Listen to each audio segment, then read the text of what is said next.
In the earliest light, before the sun fully clears the roofs and the high ridgelines of tiles, Rome is already awake in pieces, not all at once, but in pockets that start moving like small currents, a doorway opening here, a bucket being dragged there, a shutter lifted with a wooden creak that echoes down a narrow lane, and when you imagine it slowly, you can almost hear the city breathing, the sound of sandals on stone, the distant call of a vendor testing his voice, the soft scrape of a broom. Where someone has decided that today, at least the space in front of their building will be less dusty than yesterday. The streets are not the wide, straight roads people sometimes picture when they hear Roman roads. Inside the city many streets are tight and twisting, built over older paths, reshaped by new walls and new buildings, and the stone underfoot is worn by countless feet and countless wheels, polished in places, chipped in others, the surface uneven, slightly crowned in the middle so water runs toward the sides. Because water is always part of the story in Rome, rainwater, wastewater, and the clean water that arrives by aqueduct and becomes, for ordinary people, a practical miracle they learn to rely on without ever calling it miraculous. At ground level, the city is close and vertical at the same time. Tall apartment blocks, the insulae, rise above the lanes like cliff faces of brick and plaster, their windows small and dark, their staircases steep, and when you stand at the bottom and look up, you see lines of balconies, beams, and laundry, cloth hanging in the early air, a tunic, a towel, a child's blanket, the fabric moving slightly. Not because the wind is strong but because the city creates its own tiny breezes, air squeezed between buildings, lifted by warmth, pressed by the movement of people and animals. Inside an insula, a family wakes in a room that is not meant to be romantic, not meant to be spacious, just meant to hold life, and it does. It holds a bed or a straw pallet, a chest, a few tools, a lamp, perhaps a small table, perhaps a shelf with bowls, the room's walls showing the traces of older tenants, smoke stains from oil lamps, scratches from furniture, patches where plaster has been repaired quickly. Because quick repair is how many people survive, the landlord wants rent, the tenant wants a roof, and both accept that good enough is often the only kind of good available. The higher you live, the cheaper it tends to be, and also the more you climb, the more you carry, water if you need it, food if you buy it, wood or charcoal if you can afford it, and in the morning the stairwell becomes a shared rhythm of footsteps, people moving down to the street and up again, a woman carrying a basket, a boy running with a message, a man with a sack of something heavy that bumps his thigh on every step. And the air in the stairwell is a mixture of yesterday's cooking, damp plaster, and the faint sour smell of crowded living, not a single scent but a layered one, like the city itself. Downstairs, the ground floor can be a different world, shops open to the street, a taberna where a person sells bread, oil, cheap wine, olives, dried fish, or simple hot food, and the shopfront is like a mouth, wide and open, with a counter facing the street, so the line between inside and outside is thin, and the seller is basically part of the street, hearing every rumor, every footstep, every argument, every laugh. And when people stop to buy something small, the exchange is quick, coins clink, a hand reaches out, a hand receives, a nod, a word, and the street keeps flowing. Rome's street life is a choreography built around space that never feels fully enough. Carts and wagons are restricted at certain times in many places, but movement happens anyway. Porters carry loads on their backs, animals pull what they can, and in your mind you can imagine a man stepping aside to let a neighbor pass, then stepping back again, then turning his shoulders to squeeze between a wall and a basket. And all of this happens with a kind of practiced patience, because everyone has learned the streets are not private, they are shared, and if you want to get anywhere you must accept the constant negotiation of elbows, voices, and pace. The street surface itself tells you what kinds of work happen nearby. In some places you find bits of straw, in others a faint stain of wine, in others the powdery trace of flour, and if you pass a workshop you might see, even in the morning, the first sparks of labor, a hammer tapping at metal, a saw biting wood, a potter turning clay, and these sounds are not dramatic, they are steady, ordinary. So ordinary that the city's people can sleep through them if they are tired enough, and that tells you something about life in Rome, that noise is not an event, it is a constant environment, like air. Water in the city arrives in ways that are both grand and humble. The aqueducts are grand, yes, but the daily experience is humble, a public fountain, a basin where water spills continuously, and people gather there with jars and buckets, and because water is heavy, the fountain becomes a social point, a place where you meet neighbors, where you wait your turn, where you hear news without seeking it. And if you stand there long enough you notice the small details, how someone ties a cloth around the handle for comfort, how a child plays with the spillover stream until a parent pulls them back, how an older man rinses his hands and face, not leisurely, but efficiently, as if cleanliness is a task like any other. Not everyone can bathe at home, many cannot cook elaborate meals at home either, especially those in cramped upper rooms, so the city provides alternatives, the public baths later in the day, the street food, the taverns, the cheap counters, and you start to understand that Rome is built not only from private homes but from shared spaces that act like extensions of the home. A person might not have a private kitchen, but they know the shop where they buy warm food. They might not have a private bath, but they know the bathhouse routine, the hours, the cost, the best corner to sit, the friend they usually meet, and this knowledge is as intimate as furniture. In the morning, though, the baths are not yet the main stage for most. The morning belongs to errands, work, preparation, and the subtle effort of making yourself presentable enough for the day ahead, which might mean a quick rinse, a comb through the hair, a tunic shaken out and put on, a belt tied, sandals adjusted, and in a world without modern mirrors everywhere, people still manage their appearance with the tools they have. A polished metal surface, a bowl of water, a friend's honest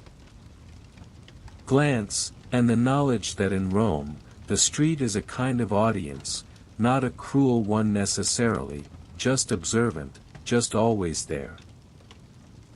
You can picture a young man stepping into the lane, the light catching dust in the air, and he turns toward the main street where the traffic of human bodies is thicker, and as he walks he passes doorways where other lives are visible for a second, an old woman sitting low, mending cloth, a child holding a piece of bread and watching the world, a neighbor sweeping, and these glimpses are like small windows into 1,000 parallel mornings. None of them famous, none of them recorded by grand historians, and yet these are the mornings that make Rome real, because empires are made not only by generals but by people who wake up and decide to get through the day. As the sun rises higher, the city's smell changes, early dampness lifts, warmth pulls out stronger scents, baked bread from a nearby oven, smoke from a cook fire, the sharp odor of fish at a stall, the animal smell of a donkey that has been working since before dawn, and underneath it all the faint mineral smell of stone and dust. and if you follow the street toward a busier area you find more vendors, more shouting, more bargaining, and the city becomes less like a quiet maze and more like a living machine, each person a moving part. In this crowded world, taverns and wine shops exist as places where people pause, not always for drunkenness, sometimes simply for a drink of watered wine, for a moment of shade, for a bite of something salty, and in the morning those places feel different from the night, quieter, more practical, the owner wiping down the counter, arranging cups, preparing a pot of something hot, and a few early customers. Perhaps laborers who want something to settle the stomach, perhaps a traveler who arrived late and needs strength, perhaps someone who prefers the warmth of a familiar space over the cold air of the street. Taverns also have reputations, some are known as rougher, some as safer, some as cheap, some as a place where the owner will extend credit if you are known, and in a city of so many faces, being known matters. It means you can ask for a favor, it means you can leave a message, it means you belong to a small network inside the larger crowd, and this is another way Rome feels less like a monument and more like a neighborhood. Because even in a vast city, people build tiny circles of familiarity. A fountain, a stall, a corner, a bathhouse entrance, a tavern counter, the steps of a temple where they sit to rest. Apartment life in an insula is shaped by what you cannot easily do. You cannot easily store large amounts of food, you cannot easily keep a fire safely, you cannot easily avoid your neighbors, and so daily life becomes a balance between private and public. You might eat in your room, but you buy the food outside. You might sleep behind a curtain, but the building sounds pass through walls. You might want quiet, but you live in a place where quiet is a rare luxury, and over time people develop a kind of mental filter, the ability to ignore what they cannot change, the way a person today might ignore the hum of traffic. The Roman ignores the murmur of the stairwell, the distant argument, the vendor's call, because if they did not, their mind would never rest. Still, there are moments when the city's closeness becomes comfort. A neighbor knocks to borrow something small, a pinch of salt, a tool, a lamp wick, and in exchange you gain not only the possibility of help later but also the reassurance that you are not alone, that if something goes wrong, if someone is sick, if there is an accident, you can call out and someone will hear. And in a tall building of many families, sound is not only disturbance, it is also connection, a fragile form of safety. As the morning matures, the street becomes more formal in certain places. Men in better clothing move toward public buildings, toward the forum, toward appointments, toward the small rituals of civic life, and while the grand architecture might dominate the skyline, for many people the daily focus remains closer to the ground, the price of food, the reliability of work, the state of the roof, the risk of fire, the chance of an eviction, the quiet hope that today will be ordinary rather than disastrous. And always, in the background, the baths wait, not as a luxury for a few, but as a routine for many, a place where the day's sweat and dust can be removed, where the body can be warmed, where you can sit and talk, where you can hear what people think, where you can become, for a while, more comfortable in your own skin, and even in the morning you can feel the bathhouse as a future destination, like a promise in the afternoon, that no matter how tiring the hours are, there will be a place where water, heat, and human conversation come together in a steady rhythm. So for now, we stay in the morning streets, we stay among the insulae, the fountains, the taberni, the steady movement of labor and errands, and we let the city unfold slowly, one corner at a time, not as a story of emperors, but as a story of people who walk on stone, carry water, buy bread, climb stairs, and live their lives inside the great name of Rome, which, at street level, is not a legend, it is just a place. Busy, noisy, practical, and endlessly human. By the time the day has moved from morning into something brighter, when the streets are fully awake and the city's dust has been stirred into the air by feet and wheels and the restless work of living, the idea of the baths begins to settle into people's plans with the same certainty as the sunset, not as a rare indulgence for a perfect day, but as a dependable pattern, an ordinary place where bodies get cleaned and warmed, where the mind gets emptied for a while, where you can exist without carrying everything at once. A Roman bathhouse is not a single room with steam and silence, it is a small world, a sequence, a rhythm, and even before you step inside, you feel it in the street around it, because the baths draw people the way fountains do, the way markets do, they create traffic, they create conversation, they create a kind of constant orbit of bodies arriving, leaving, pausing at the entrance, negotiating the fee, calling to someone they know, or simply taking a breath as if they're preparing to cross a threshold between the dusty city and the warmer interior life. The entrance is a kind of border, you move from daylight into a space that smells different, not only of water but of warm stone, oil, sweat, and the faint, sharp note of cleaning agents, perhaps sand or ash, and also the human smell of many bodies in close proximity, and it is important to understand that for ancient Romans, this mixture is not automatically a sign of disgust. It is simply the truth of a public place, like the smell of bread in a bakery mixed with smoke, like the smell of fish near a stall mixed with sea salt. The bathhouse has its own identity, a scent that says, "You are here now." Inside, the first concerns are practical, clothing, belongings, and the question of safety, because the bathhouse is a shared space and shared spaces always bring the small anxiety of theft, of losing something, of being embarrassed, and for ordinary people, a lost cloak or lost sandals are not a minor inconvenience, they are a problem that might echo into the next week, so the act of undressing is never purely casual, it is a small calculation, where do I put my things, who is watching, can I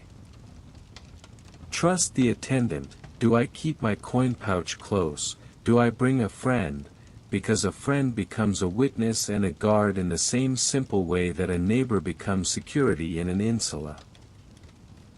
This changing area, the place where you strip down, where you fold or pile your clothes, where you look around and see the range of bodies that make up the city, is one of the most honest parts of Roman life, because it collapses social distance for a moment, and yet it does not erase social reality. The wealthy may have servants, may have better towels, better oils, better tools, but the room still contains everyone's breathing, everyone's chatter, the same stone underfoot, the same air.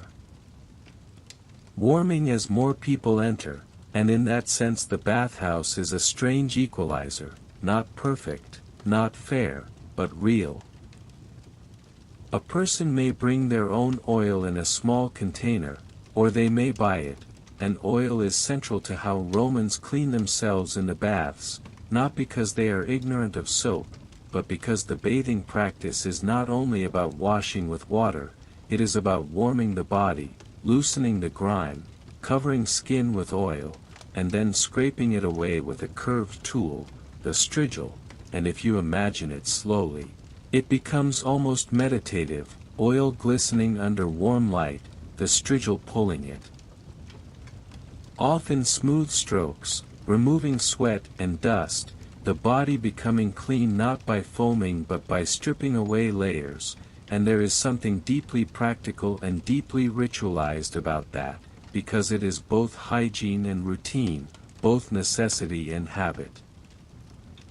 The bathhouse itself is often arranged in stages, not always identical, but commonly moving through spaces of different temperatures, and the names people use, frigidarium, tepidarium, caldarium, are like markers of a journey, cold, warm, hot, each with its own mood, and when you move from one to the other you feel it physically, skin tightening in cold air, relaxing in warmth, then loosening in heat, breathing changing, posture changing, and the bathhouse becomes a machine for changing the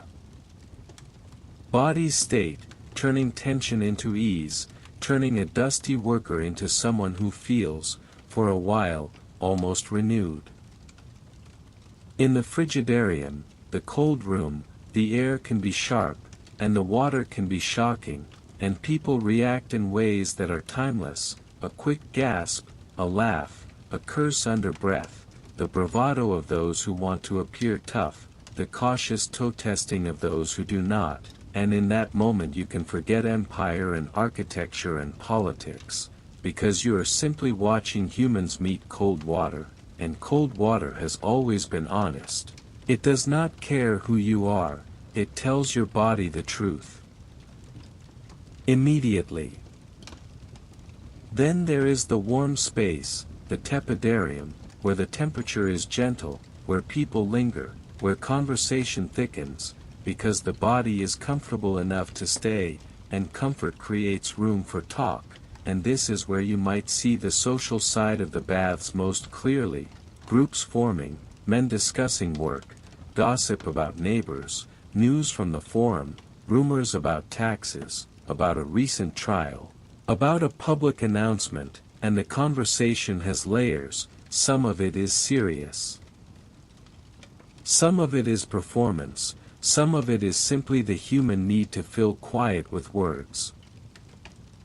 The walls and floors in these places can be decorated, not always lavish, but often with a level of care that tells you the baths are not merely functional, they are civic pride, and when you look at the stone and plaster, you can sense the city's investment in the idea that communal life matters, that shared spaces deserve beauty, and this is one of the subtle ways Rome maintains itself, not only through power but through habits, through the daily repetition of public routines that make people feel connected to the city, even if they complain about it constantly. The caldarium, the hot room, is where the heat becomes heavy, where the air feels thicker, and where the body's boundaries soften, sweat forming, pores opening, and the room can feel like a slow pressure on the lungs, not painful but intense, and the sound in such a room changes too, voices become softer, more economical, because breathing is work, and people conserve energy, sitting, leaning, letting the heat do what it does. And in that environment, time stretches, because heat slows you down, it insists on patience, you cannot rush comfortably in a caldarium, you submit to the pace it sets. The engineering behind this warmth is one of Rome's quiet triumphs, the hypocaust system under floors and inside walls, sending heated air through hidden spaces, turning rooms into controlled climates, and although most people do not stand there marveling at it like tourists, they feel its effect with their bodies, and that is perhaps the most important form of technology, the kind that becomes normal, the kind that disappears into daily life until you cannot imagine life without it. In the hottest rooms, you may see attendants, workers who manage the space, who carry water, who clean, who assist the wealthier bathers, and their presence reminds you again of the social structure that never truly disappears, even in shared spaces. The baths are not a fantasy of equality, they are a real place where different lives overlap, and overlap does not mean merge, it means touch, it means pass by each other. It means exist together for an hour and then separate again. The scraping ritual with oil and strigil can happen in different areas, and sometimes there are people who will scrape you for a small payment, because reaching your own back is awkward, because thoroughness matters, because a skilled hand can do it quickly and cleanly, and you can imagine the sensation, the gentle pressure, the scrape that is not painful but firm, the feeling of something being removed, the sense that you are shedding the day. And in a crowded city where the day clings to you. In dust and sweat, the psychological relief of that is as real as the physical. And while this is happening, conversation continues, not always about big things, often about small things, because small things are safer, because small things are what most people actually live with, the price of bread, the reliability of a landlord, the rumor that a certain tavern is watering its wine too much, the fact that someone's neighbor has been making noise at night, the worry that a friend is sick. And in these conversations you see the true fabric of the city, not the marble land. The speeches, but the network of ordinary concerns that bind people together.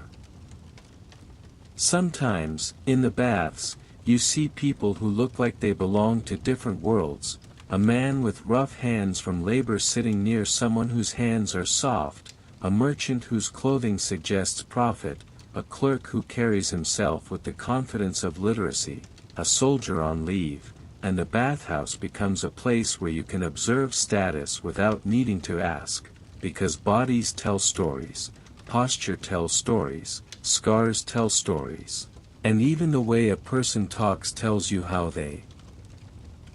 have learned to survive.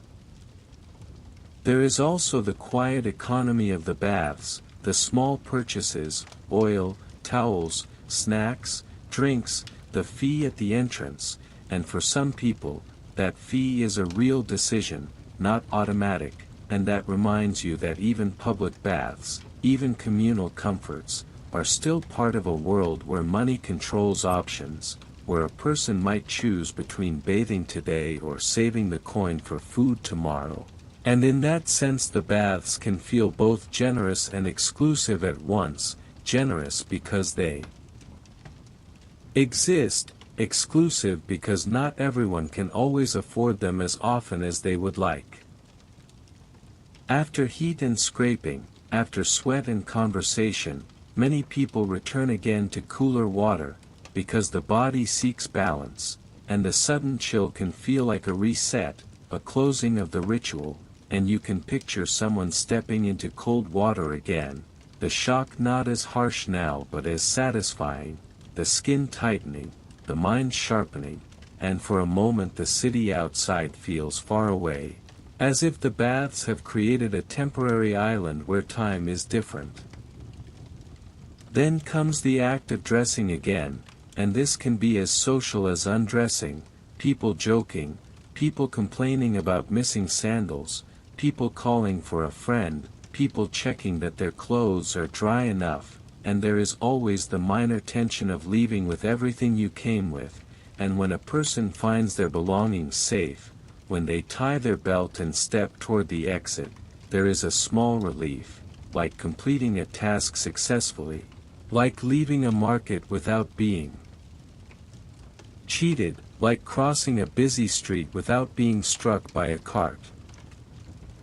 And when you step back outside, the city hits you again, the light, the noise, the smell, and the contrast is part of why the baths feel so powerful, because they create a boundary, they allow you to briefly step out of the street's constant pressure, and when you return, you are not transformed into a new person, you are still yourself, still carrying the same problems, but you are cleaner, warmer, a little calmer, and sometimes that is enough to make the rest of the day feel possible. For many, the baths are also a gateway into the evening, because after bathing, the idea of food and drink becomes stronger, the body relaxed, the appetite awakened, and in a city like Rome, where many people do not cook full meals at home, the path from bathhouse to tavern or street counter is natural, almost expected, and you can imagine small groups leaving together, walking through the lanes with damp hair, talking, laughing, planning where to go, the familiar question, the usual place or the cheaper place, the place with the better stew or the place with the friend behind the counter.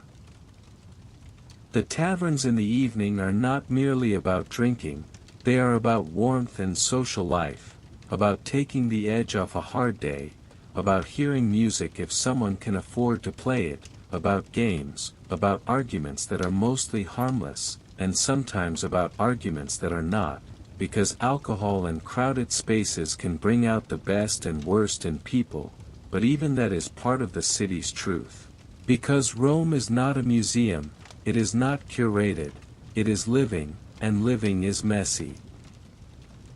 Inside a tavern, the wine is often mixed with water, because that is common, and because the goal is not always to get drunk quickly, it is to drink in a way that suits conversation, and the cups are simple, the tables worn, the floor dusty, and the owner watches everything, because a tavern owner is both host and referee, a person who knows how to read the mood, how to calm a situation with a joke, how to step in before someone breaks something, how to keep regulars happy while not letting trouble take over the room. People eat what is available, simple foods, olives, bread, cheese, perhaps a stew, perhaps sausages, perhaps beans, not always glamorous, often heavily salted or spiced to make it satisfying, and as they eat, they talk about the city's endless stream of events, but in the way ordinary people do, focusing on what touches them directly, what might change their rent, their work, their safety, their family's health. And somewhere in the background of this whole cycle, street to baths to food and drink, apartment to public space to apartment again, you can feel the structure of Roman daily life as a loop, and once you see it as a loop, Rome becomes less like an ancient world, and more like a familiar city, because modern cities also work in loops, people moving through shared spaces to compensate for small private spaces. People relying on public infrastructure to make daily life manageable, people building community out of necessity and habit, people finding comfort not in perfect quiet, but in routines that keep them steady. When the evening deepens, those who live in Insuli return to their buildings, climb stairs again, carry leftovers if they have them, carry water if they manage to store some, and the stairwell is again a shared corridor of lives, now darker, lit by lamps, shadows stretching on walls, voices lower, the day's energy draining into tiredness.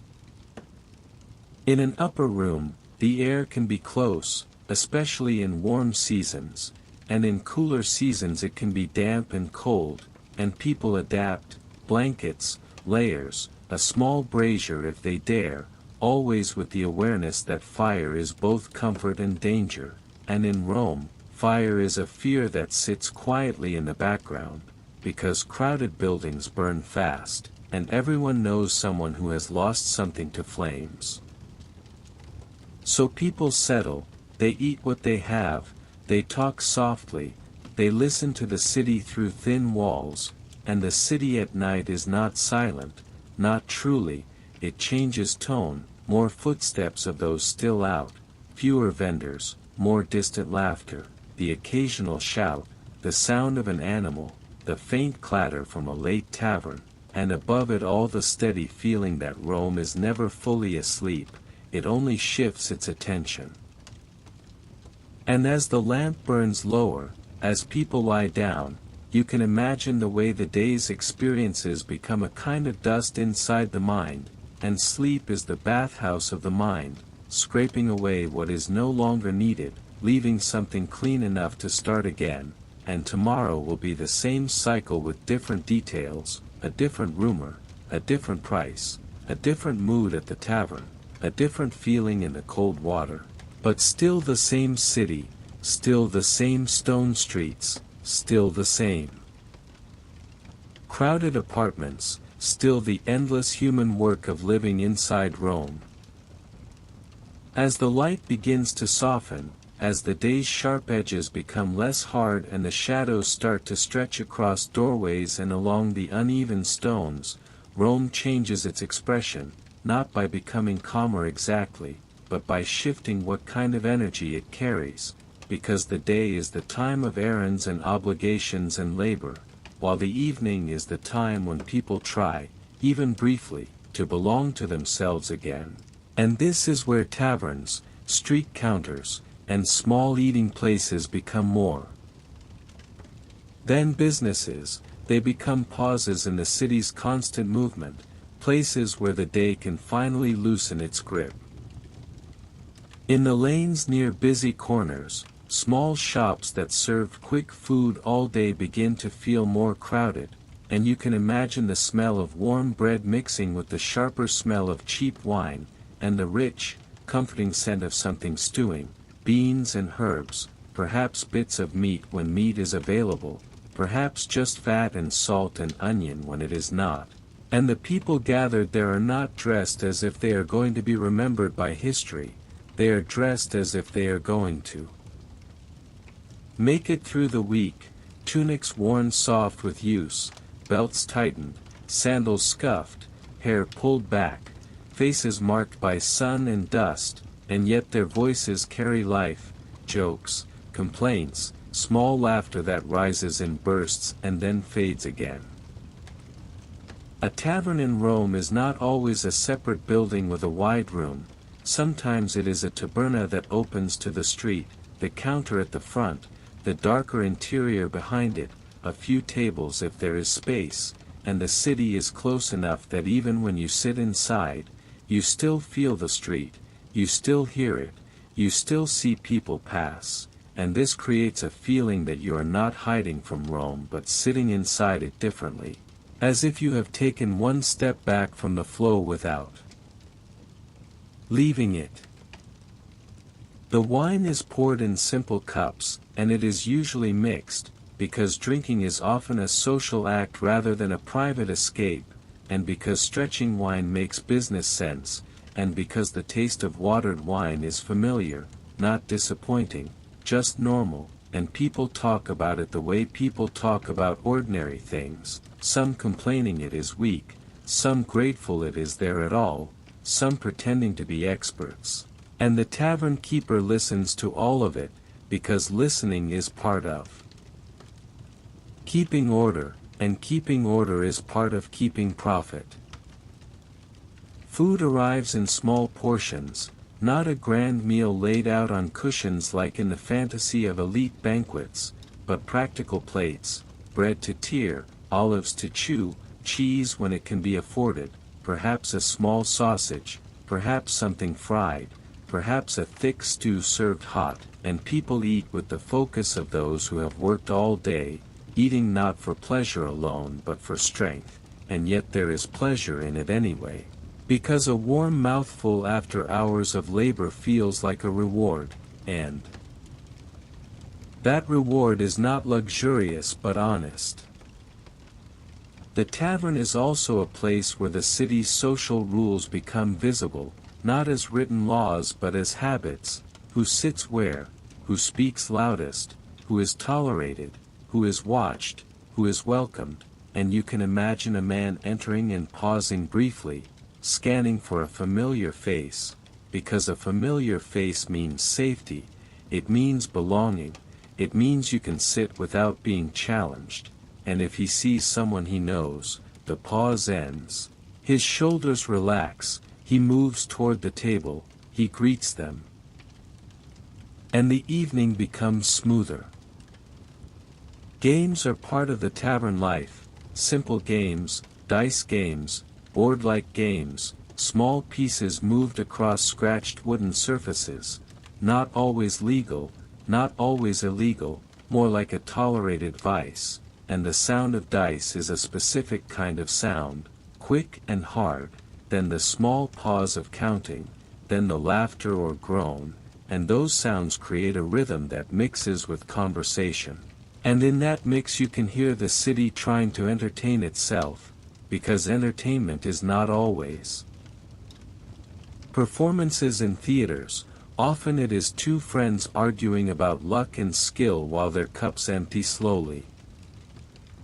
Sometimes someone sings, not a formal performance, just a voice rising, perhaps joined by others, and the song might be about love, about work, about a joke, about something that makes the table laugh, and you can imagine that not everyone appreciates it. Some roll their eyes, some clap, some shout for a different tune, and the tavern keeper watches again, because a song can turn the mood light or it can turn it sharp, depending on what is sung and who feels mocked by it. Arguments happen, because arguments happen wherever people gather, and in Rome, where daily life is stressful, where money is tight, where the streets are crowded, a small insult can become large quickly, and yet many arguments also dissolve as quickly as they begin, because people know that a serious fight brings trouble, it brings attention, it brings the risk of being barred from a place you depend on. And the tavern keeper has his own tools, a firm voice, a practiced joke, a threat to call for help, the presence of friends who will pull someone back by the shoulder and say, "Enough, not tonight."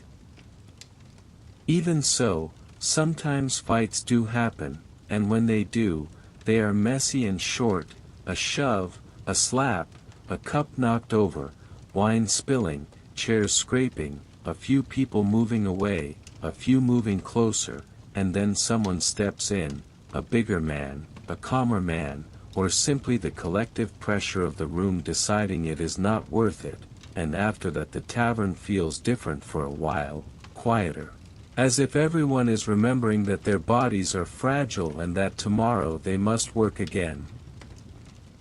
Outside, the streets at dusk begin to change too, the day vendors pack up, the light becomes golden then fades, and lamps begin to appear, small points of flame in doorways, in shops, in the hands of those who must walk with some kind of light, and the city becomes a place of shadows, where corners become deeper, where the same street that felt familiar in daylight can feel uncertain at night, not because it has changed physically, but because the mind changes when it cannot see far.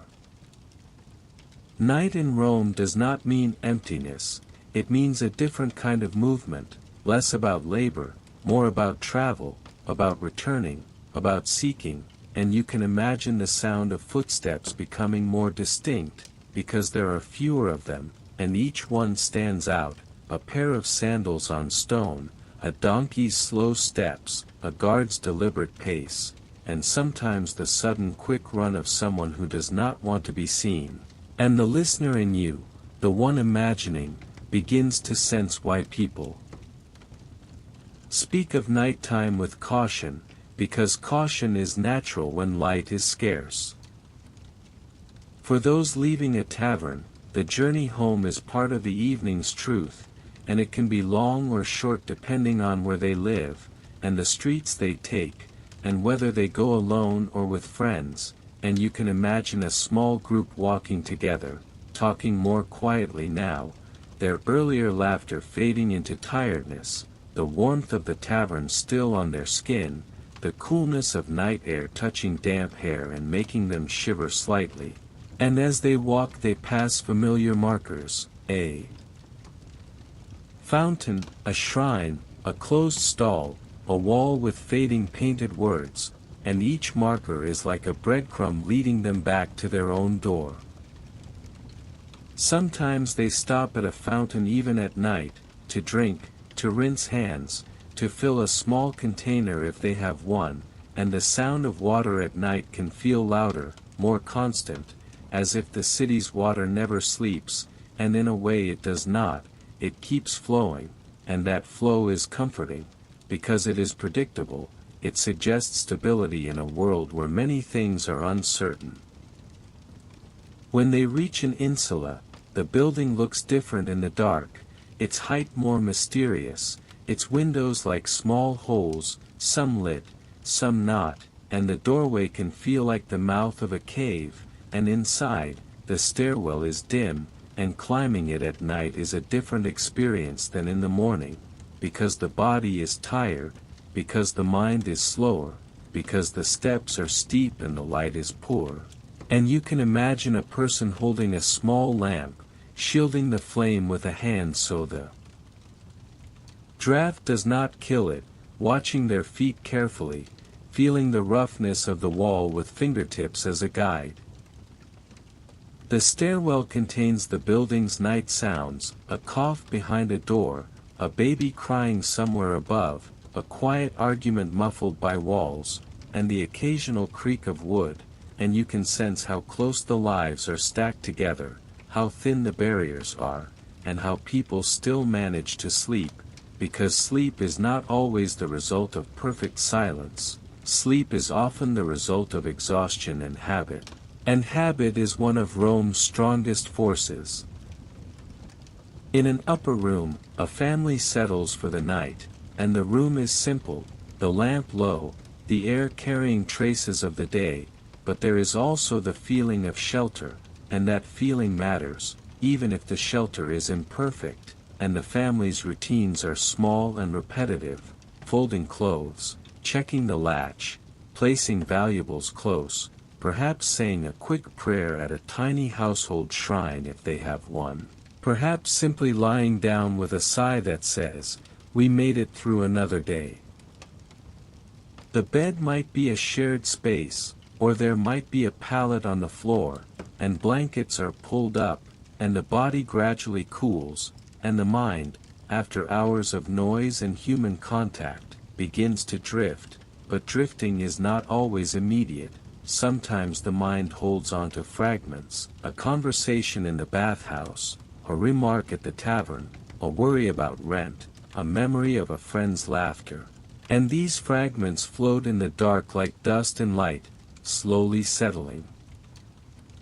Outside, the city continues, a distant shout, then silence, then another sound, and the person in the room listens without fully waking, because these sounds are familiar, they are part of the city's pulse, and to live in Rome is to accept that you are never entirely separated from the collective life of others. The city presses close even when you are behind a door.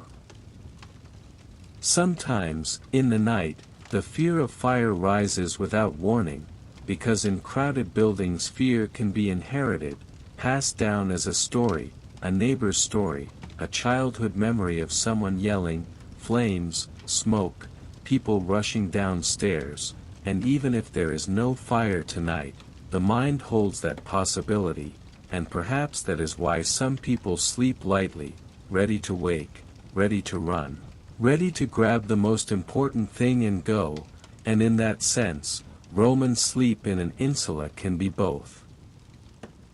ordinary and tense, not dramatic tension, but background tension, the quiet awareness that safety is never absolute. Yet most nights are simply nights, and the body wins, tired muscles loosen, breathing slows, and the room becomes a small island of darkness, and while the city outside is still alive, for this family, for this person, the world narrows to the sound of their own breath and the faint sound of others breathing nearby, and in that narrowing, sleep finally arrives. Then, before anyone is ready, morning will come again, and the cycle begins again, light in cracks, footsteps in the stairwell, voices in the street, and it is this repetition that makes Rome feel endless, not endless in time, but endless in daily pattern, as if the city's true monument is not marble but routine. And if you follow this cycle day after day, you begin to see that the baths and taverns are not separate from apartment life, they are extensions of it. A person lives in their room, yes, but they also live in the bathhouse conversations, they also live at the tavern counter, they also live at the fountain, because those are the places where they interact, where they hear news, where they negotiate their place in the city, and in that sense, Rome's daily life is a network of spaces that together create what home means.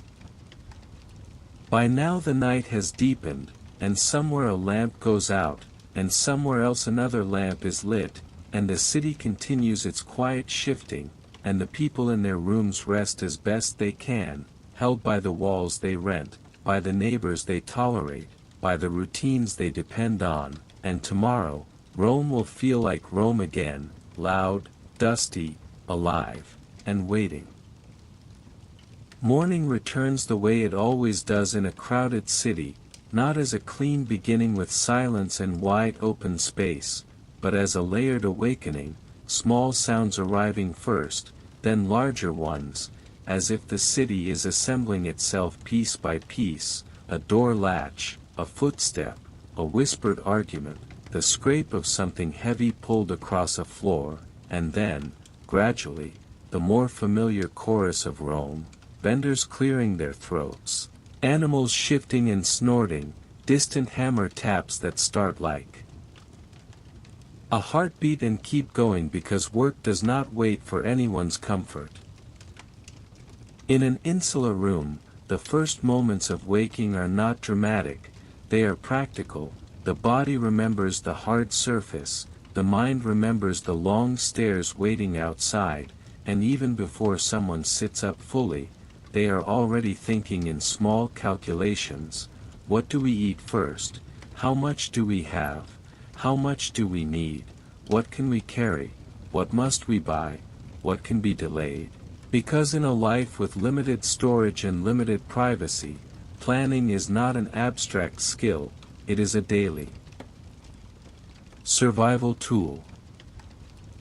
The room has little space to hide mess, so people develop habits of keeping things in their places, because a cluttered room becomes unlivable quickly, and even children learn where items belong, where the lamp sits, where the water jar rests, where the cloth bundle is stored, and you can imagine the familiar motions, a blanket folded, a tunic shaken out, a belt tied, hair smoothed, not because everyone is vain, but because appearing together is one way to protect dignity in a city that is always watching, a city that has no spare kindness for someone who looks like they have given up. If someone needs water, they have to go down, and that down is a real thing, not a metaphor. It is the physical descent of stairs that feels steeper when you are still half asleep, and the stairwell holds last night's darkness for a while, and if a lamp is not used, the steps can be treacherous, and this is one of those small everyday risks that never appear in grand histories, the simple risk of slipping, of injuring a foot, of losing the ability to work for a week, and that is why people move carefully, hands finding the wall, feet feeling the edge of each worn step. Outside, the city's morning air is cooler, and for a brief time it feels almost clean, and then the day begins stirring dust again, and you can picture someone joining the flow toward the fountain, because fountains are magnets, and in that morning flow you see many kinds of people, those who look hurried, those who look sleepy, those who look like they have been awake for hours already, and you also see the quiet hierarchy of strength. The ones who carry heavy jars with easy posture, the ones who carry smaller jars because their backs cannot handle more, and the ones who bring children along because children can carry something light and because leaving them alone in a crowded building is its own risk. At the fountain, there is waiting, and waiting becomes social, and social becomes information, because in Rome information travels on foot, and it travels fastest where people gather, and you can imagine how small stories pass along the line. This shop is raising prices, that landlord is threatening someone, a neighbor has found work, someone's cousin is sick, and these stories are not always true, but even rumors have a function. They warn people, they shape decisions, they help the city feel legible, because in a large place, Humans crave patterns, and patterns begin as talk. Water fills jars with a steady sound, and that sound is soothing in a strange way, because it implies stability, and stability is valuable, but carrying the jar back is work, and work shapes posture, and posture shapes life, and so you can imagine someone lifting the jar, feeling the weight settle, adjusting the grip, turning back toward the insula, and every step becomes a negotiation between speed and safety. Because spilling water is money wasted, it is time wasted, and time is often as tight as coin. Back in the building, the climb begins, and you understand why people who live higher pay less, because they pay with their bodies, with their knees, with their shoulders, with the fatigue that builds invisibly until it becomes a constant companion. And if you imagine this climb day after day, you can feel how routine becomes endurance, how endurance becomes normal, and normal becomes something people stop thinking about until they notice a new ache and wonder, is this the beginning of something worse? Food in Rome, for many, is a daily question, not a weekly shopping trip, because storage is limited and money is often earned daily or irregularly, and so the market and the stalls are part of the morning cycle, and the markets are not quiet, they are full of negotiation, voices layered, sellers calling out, buyers asking, sniffing, touching, comparing, and the air is a mix of produce, fish, meat when it appears, herbs, sweat, and dust. And when you stand in that imagined market, you can feel how the city feeds itself, not smoothly like a machine, but noisily like a crowd. People buy what they can, and what they can depends on 1,000 factors: the season, the day's price, the success of yesterday's work, the number of mouths at home, and the market is where the empire becomes personal. Because you can talk about trade routes and shipments, but for an ordinary person it becomes, can I afford a handful of olives, can I buy bread that will last until tomorrow, can I get a cheap cut of something, can I stretch beans into a pot that feeds everyone, and those choices are the real economics of the street. For those who cannot cook safely or comfortably in their small rooms, street food is not a guilty pleasure, it is a basic service, and you can imagine the taberna counter with warm items ready, the seller ladling something thick, the buyer paying a small coin, the exchange quick, the food eaten standing or walking, and this is how a city adapts to its own density, by pushing domestic tasks into public spaces. And the result is a life where the boundary between home life and street life is thin, almost transparent. In the insula, the day includes not just needs but obligations, and rent is the quiet pressure that shapes everything, because the landlord expects payment, and for tenants, payment is often the difference between stability and sudden chaos, and if you imagine a tenant thinking about rent, you can sense how it sits in the mind like a stone, not always visible, but always there, because missing a payment can mean threats, eviction, or being forced into worse conditions, and in a city with more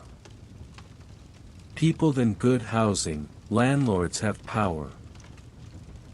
The building itself carries constant risks, not dramatic every day, but always present, dampness that causes illness, poor ventilation, crowded rooms that spread coughs quickly, and fire hazards from lamps and cooking, and because these risks are normal, people develop small rules: never leave a flame unattended, keep water nearby, watch the neighbor who is careless, warn the children, and these rules are not written. They are passed through experience, through stories, through the memory of a night when someone shouted and everyone ran. There is also the problem of waste, which is a delicate topic in any ancient city, and for ordinary Romans the handling of waste is part of daily reality, not always tidy, not always pleasant, and it shapes where people walk, where they step, what they avoid, how they clean, and it also shapes why the baths matter, because the baths are not only about comfort. They are about managing life in a dense environment where staying clean at home is difficult. Work begins early for many, and the work is varied. Some people are craftsmen, some are laborers carrying loads, some are sellers, some work in households, some are clerks, some are apprentices, and each job creates a different daily rhythm, but many rhythms share a common element. The street is the pathway to everything, and so the street becomes a workplace itself, a place where you move goods, where you find customers, where you meet someone who can offer a day's pay, and in this way roams. Streets are not just roads, they are economic lifelines.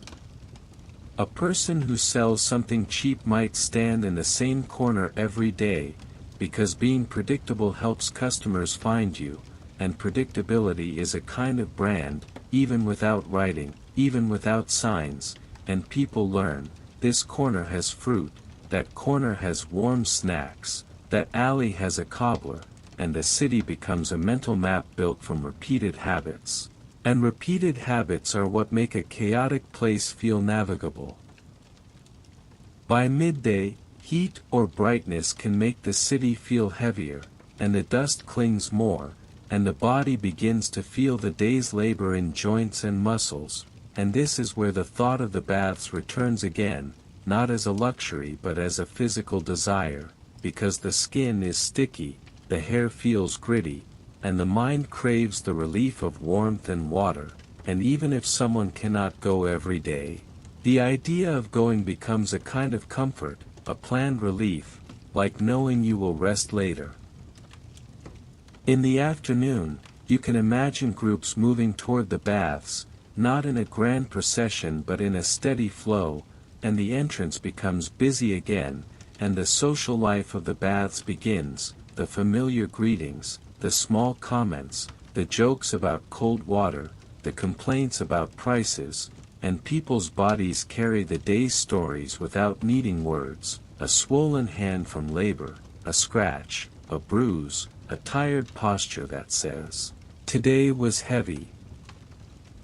Inside, the routines repeat: undress, store your things, pay attention, because theft is always possible, then move through warmth and heat, oil and scraping, and the body gradually becomes lighter, and in that process there is a quiet psychological shift. The day begins to feel more distant, as if sweat carries not only dirt but tension, and the scraping removes more than grime, it removes a layer of worry, at least for an hour. And in the conversations of the baths, you find the city's ongoing story, not the story of emperors but the story of common life, who got work, who lost it, who is moving, who is pregnant, who is sick, who is angry at a landlord, which tavern is friendly, which one is dangerous, and these conversations function like a community newspaper, imperfect, biased, sometimes wrong, but still valuable, because they help people decide how to move through the city's risks. After the baths, the evening returns, and the city shifts again, and people drift toward food and drink, toward taverns and counters, and you can imagine that for some, the tavern is a place of companionship, for others it is simply a practical stop, and for a few it becomes a trap of spending, but for most it is just one more node in the daily network of survival, a place to eat cheaply, to hear news, to rest feet, to laugh a little. Then the long climb up the stairs returns, the insula swallowing people into its vertical dark, and the rooms fill again with quiet domestic life, small talk, small tasks, and the city continues outside, and as people lie down, they prepare for tomorrow not by writing plans but by letting exhaustion do its work, letting the body reset, letting sleep scrape the mind the way the strigils scrape the skin, leaving them clean enough to start again. Rome, in this way, is a city of loops, streets to fountains to markets to work to baths to food to stairs to sleep, and if you watch it long enough in your imagination, you begin to feel how the empire is sustained not only by soldiers and laws, but by these loops, these repeated routines of ordinary people, the ones who carry water, buy bread, climb stairs, and keep going, day after day, until the city's life becomes their life and their life becomes the city's life. If you want to understand Rome as it is actually lived, you have to stop thinking of the apartment block as a background building and start thinking of it as a living organism, a vertical village, a place where hundreds of small decisions happen every day, not in grand halls but in narrow rooms and narrow corridors, where privacy is never complete and community is never optional, and where the simple fact of being close to other people becomes the most constant feature of existence. In an insula, the walls are thin in more ways than one, thin in sound, thin in smell, thin in the way they allow other lives to seep into yours, and this seepage is not always pleasant, but it is also not always hostile. It is simply what happens when human lives are stacked tightly, and once you accept that, you begin to see how people adapt, not with one dramatic change, but with dozens of small habits designed to make crowded life bearable. Noise is the first lesson, because noise is unavoidable, footsteps above, voices below, someone laughing too loudly at night, someone coughing through the dark, and the sound of work, always the sound of work, and in such an environment, people learn to categorize sound, to decide which sounds matter and which ones can be ignored, because you cannot react to everything. If you react to everything you will never rest. And so the mind builds a kind of filter, a mental wall where the physical wall fails. Still, there are certain noises that cut through any filter, the cry of a baby, because it demands attention, the sudden crash of something heavy, because it suggests danger, and the shouted words that mean trouble, fire, theft, a fight, a warning, and in those moments the entire building becomes alert at once, like a flock of birds reacting to a sudden movement, doors opening, people leaning into the corridor, voices overlapping, and for a short time, everyone is involved, whether they want to be or not. The corridor itself, the shared stairwell and landings, is both public and private, because it is a place everyone uses, and therefore a place everyone feels they have some claim over, and you can imagine the subtle politics of it, whose doorway is kept clean, whose doorway becomes cluttered, who leaves rubbish where others must step, who complains, who stays silent, who is known to be dangerous, who is known to be generous. And these reputations become the building's invisible map, guiding behavior without any official rules. A neighbor might be someone you barely know, just a face and a voice through plaster, but even that is a form of relationship, because in a crowded building, even indifference is a kind of social stance, and people learn how to live beside one another with minimal conflict, sometimes by sharing small favors, sometimes by avoiding eye contact, sometimes by offering the kind of brief politeness that costs little but prevents tension from growing. Small favors are the building's hidden currency, lending a tool, sharing a bit of oil, watching a child for a moment while someone runs down to the fountain, carrying a heavy jar up one flight of stairs for an older neighbor, and these favors are not always altruistic, they are practical, because you never know when you will need help yourself, and the building is a small ecosystem, and ecosystems survive through mutual exchange, even when everyone is struggling. Inside the room, objects matter more because there are fewer of them. Each object has a purpose, each object takes space, and space is precious, so possessions are chosen with care. A pot that can cook many things, a bowl that can serve many functions, a cloth that can be towel, blanket, and wrap, and you can imagine how a household organizes these items, not for aesthetic beauty but for efficiency, because in a small room, the difference between order and chaos is not philosophical, it is physical. It is the difference between being able to move and being forced to step over your own life. Cooking is complicated, and this is where the insula shows its most fragile side, because fire is useful, fire is warmth and food and light, but fire is also a threat, and in a building packed with wood and cloth and oil and dry plaster, a small mistake can become a disaster. And so many people rely on purchased food, or on minimal cooking, or on careful use of braziers, always with the tension that comfort and danger are linked. In colder seasons, the desire for warmth is strong, and you can imagine someone leaning near a small heat source, hands extended, the warmth on the palms, and for a moment the room feels softer, more human. But even then the mind might carry the fear, the memory of stories, the knowledge that too much smoke inside is bad for the lungs, that a coal can fall, that the neighbor below might smell something and panic. And so warmth is never entirely simple.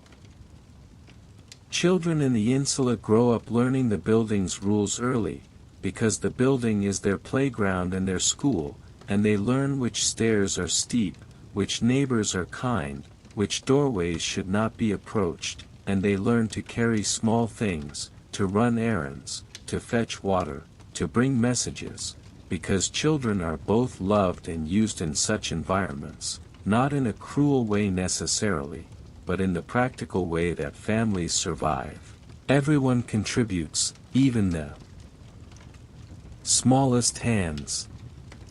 In the street, children have more space, but also more risks, and you can imagine them weaving through legs, dodging animals, watching carts, learning quickly how to read a crowd, because a city teaches street intelligence as naturally as a rural place teaches field intelligence, and those who learn fast stay safer, and those who do not learn must be protected constantly, which is difficult in a world where adults cannot watch every moment.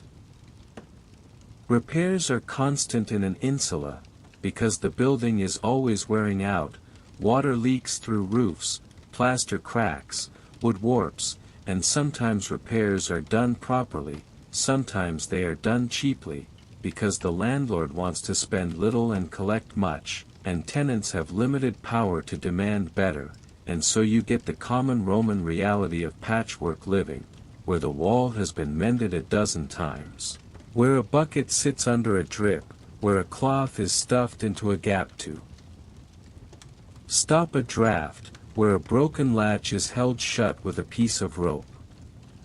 These small repairs become part of daily routine, not a special project, because if you do not patch the drip, the floor gets wet, the room gets moldy, illness increases, and so even ordinary people become experts in improvisation, in making do, in turning scraps into solutions, and this skill, though never praised in statues, is one of the most important skills in city survival.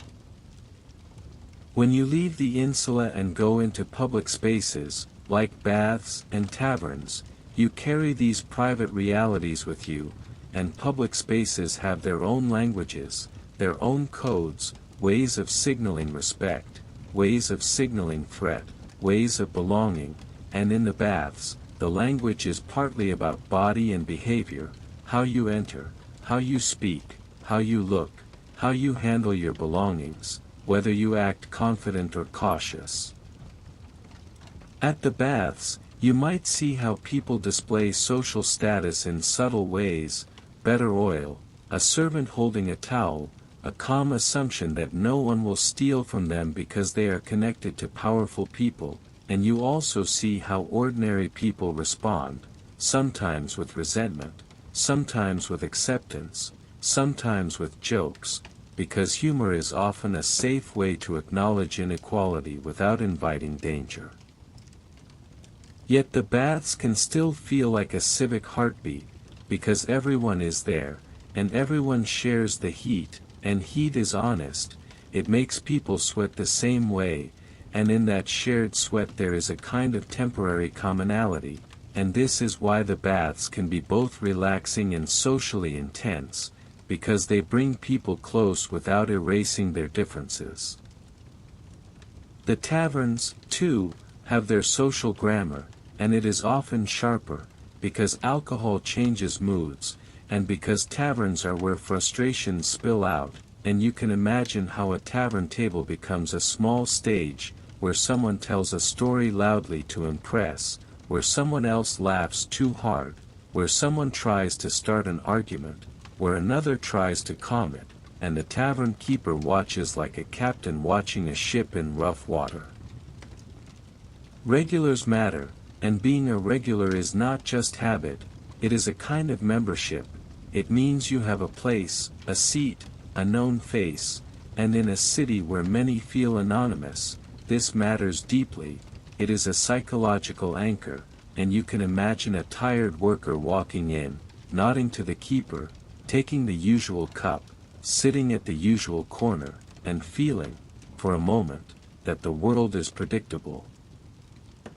But taverns also attract the uncertain, the lonely, the desperate, and sometimes the dangerous, and so the tavern is both comfort and risk, and people learn to read the room, to notice who is drunk, who is angry, who is carrying a grudge, who is looking for trouble, and this reading becomes part of survival, a social skill as important as carrying water without spilling.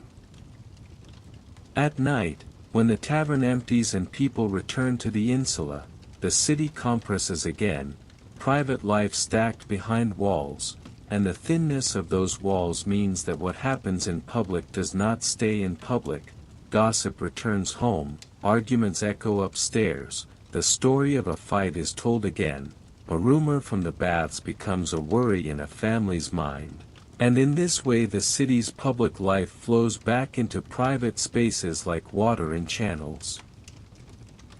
And when the day ends, the room darkens, the lamp grows small, and people settle, and perhaps they do not think in words about their place in society, they think about tomorrow's needs, but those needs are shaped by everything we have seen, the building's risks, the market's prices, the bath's relief, the tavern's warmth, and so the ordinary Roman life becomes a continuous balancing act, a quiet math, add what you can, subtract what you lose. Survive, repeat. Rome is built of stone and power, yes, but it is also built of these private calculations, these shared corridors, these thin walls, these small favors, and if you listen to the city long enough in your imagination, you can hear that this is the real sound of an empire, not trumpets, but footsteps on stairs, water pouring into jars, laughter in a tavern, and the slow, constant work of people trying to live. Rome, in full daylight, is a city that behaves like a machine made of living parts, not smooth, not silent, not perfectly coordinated, but always moving, always adjusting, always compensating for its own crowding, and when you try to imagine the city at this hour, you should not imagine a single wide view, you should imagine many small views stitched together, each street like a belt turning, each corner like a gear, each person like a small weight that shifts the balance as it passes. The first thing that becomes clear is that movement itself is labor, because in a dense city, even carrying a bag of grain from one end of a street to another is a task, and the people who specialize in carrying, the porters and laborers, are the city's muscles, and you can picture them in the bright dust, shoulders set, back strong, walking with that particular careful speed that comes from long practice. Fast enough to finish the job, slow enough not to slip on worn stone, and the loads they carry are not romantic: sacks of flour, amphorae of oil, bundles of wood, crates of pottery, rolls of cloth, and every load has weight and risk, because if it breaks, it costs someone money, and money is always close to panic. They weave through crowds the way fish weave through schools, turning sideways when space narrows, pausing when someone blocks a path, shifting the load slightly to keep balance, and in this you see the quiet intelligence of the street, a kind of constant calculation done without words, and this street intelligence is shared by everyone, because everyone must navigate, even if they are not carrying anything. The city demands attention. It demands awareness, and those who drift thoughtlessly are the ones who bump, stumble, spill, or get pushed aside.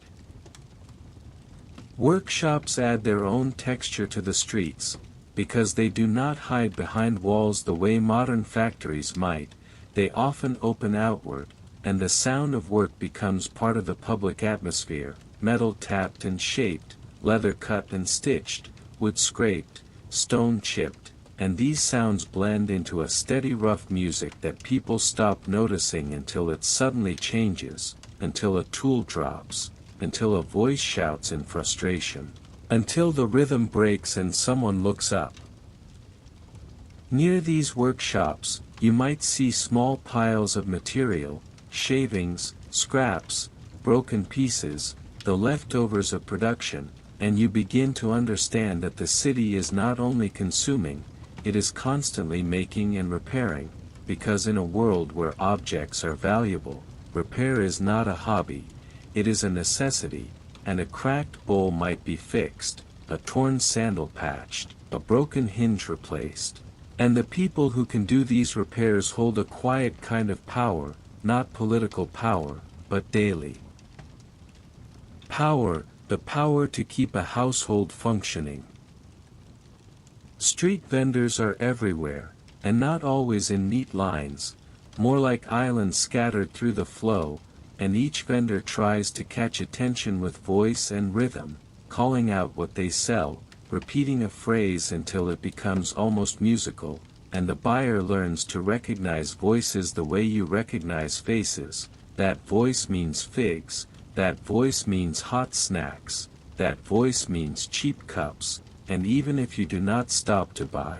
the calls become part of the city's memory, a soundtrack that returns each day. Food is always close, because hunger is always close, and for many people, eating is not a single formal event but several small acts: a piece of bread while walking, a handful of olives, a warm scoop of something from a counter. And the city's economy of quick food is a response to crowded housing, to limited private cooking, and you can sense how the street becomes a kitchen, how commerce becomes domestic life, how buying and eating merge into one simple act performed in public. As you move toward the forum area, the tone shifts, because the forum is not only a place, it is a magnet. It pulls people who want business, news, attention, decisions, favors, and even if an ordinary person does not have a legal case or a political purpose, the forum still matters as a symbol, as a center where the city seems to speak loudly, and you can imagine the feeling of entering an open space after narrow streets. The sudden widening of view, the sense that the city has a heart in you, have arrived near it. Here, the crowd includes different types: clerks with writing tools, messengers moving quickly, men seeking patrons, merchants negotiating, and also the curious, those who come to listen, because listening is one of the most common forms of participation in public life, and in Rome, public life is partly performance, speeches, arguments, announcements, and even when you do not understand all details, you feel the energy, the sense that something is always being decided somewhere.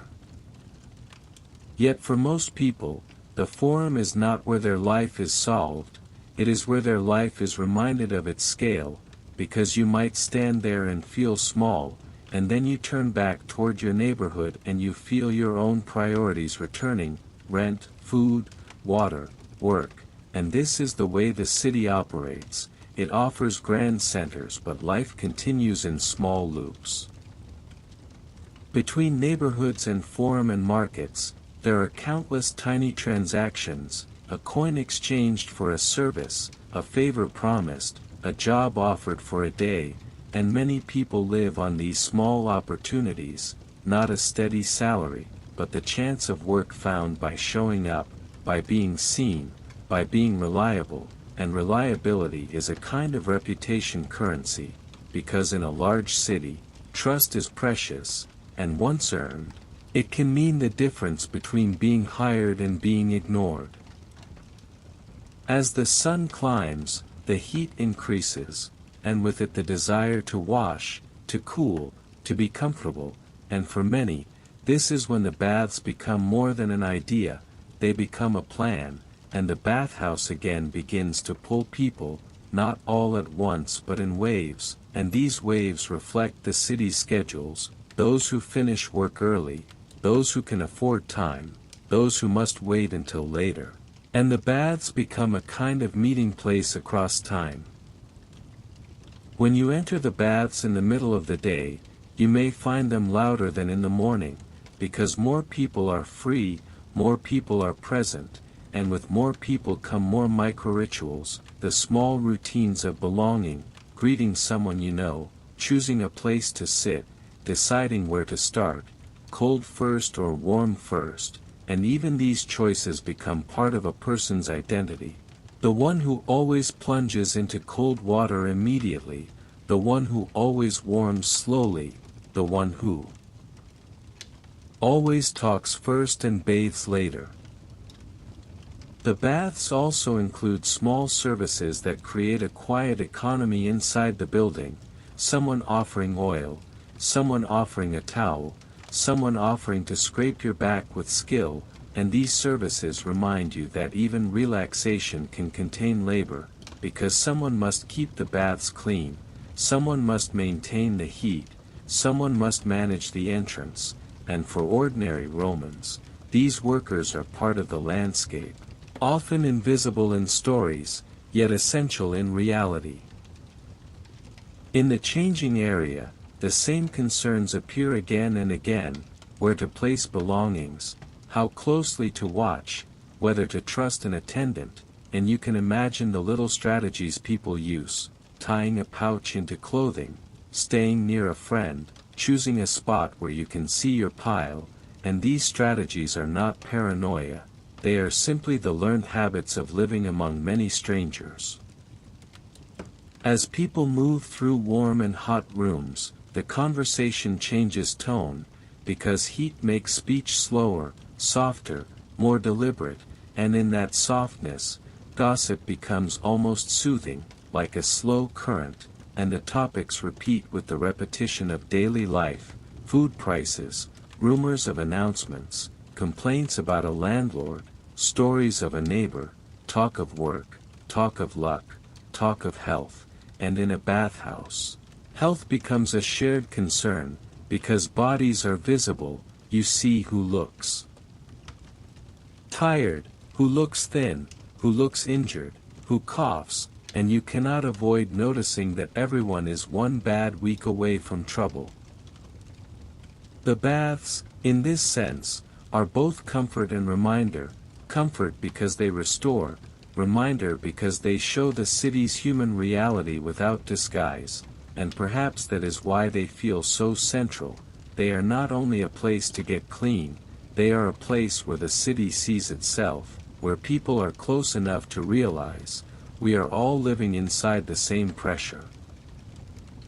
After bathing, people emerge into daylight again, and the streets feel different on clean skin, the air feels sharper, the dust feels more noticeable, and sometimes the clean feeling makes a person walk with a bit more confidence, as if they have regained a small piece of control, and control is what city life tries to take away through crowding and noise, so even small control feels like wealth. As evening approaches again, the city begins to prepare for its second shift, the night shift of taverns, dinners, social corners, and the subtle reorganization of streets, and with that comes the question of safety, because night changes what can be seen, and what cannot be seen shapes behavior. Rome has watchmen, patrols, people responsible for keeping order, but order is never perfect, and so individuals build their own sense of protection, walking in groups, choosing familiar routes, staying in well-lit areas when possible, and light itself becomes a valuable object, lamps, torches, anything that keeps darkness at a distance. Light at night is not like modern light, it is small and fragile, easily extinguished by wind, easily blocked by walls, so the city becomes a landscape of scattered flames and large shadows, and in such a landscape, the mind invents shapes, the mind becomes cautious, and even people who are brave in daylight become careful at night, because bravery is not only personality, it is also visibility. The taverns, in this late-hour environment, become islands of light and noise, and that is part of their appeal, because inside, you can see faces, you can hear voices, you can feel the presence of others, and presence can feel like safety, even when it is noisy, and this is one reason why some people linger longer than they should, not because they want more drink, but because they do not want to step into the dark streets alone. Eventually, though, everyone must return, because the insula waits, the stairs wait, the room waits, and tomorrow's work waits, and as people walk home, they carry the day's dust again on their sandals, even if their skin is clean, because the city always leaves a trace, and that trace is physical and mental, the memory of crowds, the memory of bargaining, the memory of heat, the memory of conversation. And when they climb the stairs, when they enter their small rooms, when the lamp is lowered, they are once again inside the private version of Rome, the version made of thin walls and shared air, the version that does not appear in marble reliefs, and yet it is the version that keeps the city alive, because tomorrow the machine will begin again, porters carrying, vendors calling, workshops tapping, fountains flowing, baths warming, taverns opening, and the ordinary people of Rome will continue to do what people always do, adapt, negotiate, endure, and find small comforts inside a crowded world. By late afternoon, Rome has already pressed itself onto the body in a familiar way, dust on the sandals, heat in the shoulders, a thin film of sweat that makes cloth cling, and even if the work has not been brutal, the city's density is its own kind of effort, because every step is shared space, every corner is a negotiation, every errand is a small test of patience, and so when people begin drifting toward the baths, it is not a dramatic pilgrimage, it is a practical migration, the way you move toward water when you have been carrying the weight of the day. From outside, a bathhouse can look like many Roman buildings, solid walls, a busy doorway, the sound of voices rising and falling like a tide, and the first thing you notice as you enter is not marble or grandeur, it is the change in air, warmer, heavier, scented with oil and damp stone, and a human closeness that is immediate, because here people are not passing each other quickly like on the street, here they are staying. And staying means you are forced to become aware of others, their presence, their mood, their pace.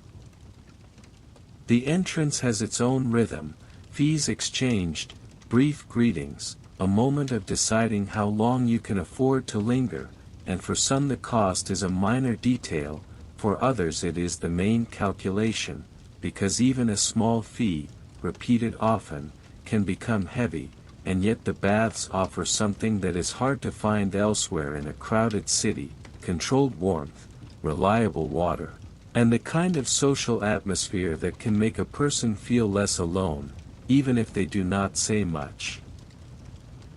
Inside the changing area, the apoditerium, the scene becomes strangely intimate and ordinary at the same time: people undressing without ceremony, folding tunics, placing belts and sandals into piles, looking around with the quiet caution of those who know that public spaces are not always gentle. And this is where you see the small strategies of daily life: a man tying his coin pouch into a fold of cloth, another keeping his sandals close, a pair of friends choosing a spot where they can watch each other's belongings, and a more confident bather placing his things with the calm assumption that no one would dare to take them. In the corner, an attendant might sit near shelves or hooks, watching, not always trustworthy, not always dishonest, simply another person inside the bathhouse economy, because the baths are not only a place to wash, they are also a place where small payments circulate: for oil, for towels, for scraping, for small assistance. And if you look closely, you can see how a public building becomes a market of tiny services. A young apprentice might be here, shoulders still narrow, eyes wide, trying to act like he belongs, following an older man who has done this routine 100 times, while nearby an older laborer moves slowly, joints stiff from work. And you can see that the baths are not only for comfort, they are also a kind of maintenance, a way to keep the body working, because a body that never warms, never loosens, never gets cleaned properly, begins to fail faster, and failing is expensive. From the changing room, the movement often begins gently, into the tepidarium, the warm room, where the air wraps around you like a blanket, not too hot, just enough to soften, and people linger here because it is comfortable enough to talk, and talking is part of why the baths feel like a second home. And the conversations are rarely about philosophy, they are about what matters to ordinary life: prices, jobs, neighbors, rumors, a small injustice that happened in the market, a story about a tavern keeper who is watering his wine too much. And sometimes the talk is simply laughter, because laughter is also a form of washing: it removes something invisible. The warm room has its own sound, voices become smoother in warmth, less sharp, and the noise of the city outside seems more distant, and you can imagine the way a person's shoulders drop as they sit, the way the tension in the face softens. And you realize that part of the bathhouse's power is psychological: it gives permission to slow down, and in Rome, slowing down is a luxury, because everything else urges speed, urgency, competition. From there, many move toward hotter spaces, the caldarium, where the heat becomes thick and serious, and stepping into it feels like stepping into a different climate: the air pressing against the lungs, the skin responding immediately, sweat appearing as if the body remembers what to do. And in this heavy heat, people become quieter, not because they are suddenly polite, but because breathing matters, and the body chooses economy. And you see bathers sitting, leaning against warm surfaces, letting time stretch. In the hot room, oil becomes central: small flasks opened, oil poured into palms, rubbed across arms and shoulders and chest, the shine catching the light. And the act of rubbing oil is practical but also social, because people comment, they joke, they offer, they compare scents, and in those small exchanges you see friendship, status, and habit. And you also see the way the baths create a shared culture, a set of gestures everyone recognizes. Then comes the scraping, the strigil's curved metal edge sliding along skin, removing the oil and the loosened dirt, and it is a sensation that is both cleansing and strangely satisfying, because you can feel the day being taken off you, layer by layer, and some people do it themselves carefully, while others pay someone to do it, because a skilled hand can reach the back, can scrape evenly, can do the job quickly without irritation. And the bathhouse worker doing this is part barber, part masseur, part cleaner, part therapist, listening to complaints, offering small jokes, working without becoming the center of attention. Around you, different lives share the same heat. An off-duty soldier with a scar across his shoulder sits near a merchant who is complaining about transport costs. A clerk with ink-stained fingers speaks quietly to a friend about a message that needs delivering, and a young man tries to look older than he is, sitting with the posture of confidence, because in public spaces, posture is a language, and everyone learns to speak it. After heat, many move to cooler spaces again, the frigidarium, where the air is sharper, the water cold and honest, and the cold plunge is always a small drama, even for those who have done it many times, because cold water does not become completely normal, it always has the power to shock, to wake, to reset, and you can imagine the gasp, the laugh, the quick curse, and then the sudden clarity. The feeling that your body has been turned back on. This sequence, warm to hot to cold, is not just about cleanliness, it is about transformation, and when you see it that way, you understand why the baths are woven into daily life, because they offer a change of state, from tense to loose, from dusty to clean, from scattered to settled, and in a city as loud and crowded as Rome, that settling is valuable. As people finish, they return to the changing area, and the mood becomes more social again, because dressing is another moment of vulnerability and pride, and you can imagine someone finding his sandals, tying them, smoothing his tunic, checking that his belt sits correctly, and a friend teasing him, and another friend laughing, and the bathhouse becomes less like a formal building and more like a neighborhood gathering, a place where you meet people repeatedly and begin to recognize them even if you never learn their names. Outside the baths, the air feels cooler on clean skin, and the street dust becomes more noticeable, and it is at this point that the evening's path often turns toward food and drink, because warmth and water awaken appetite, and because the baths have already set people into social mode, and the easiest place to continue a conversation is a tavern, a wine shop, a street counter where hot food waits.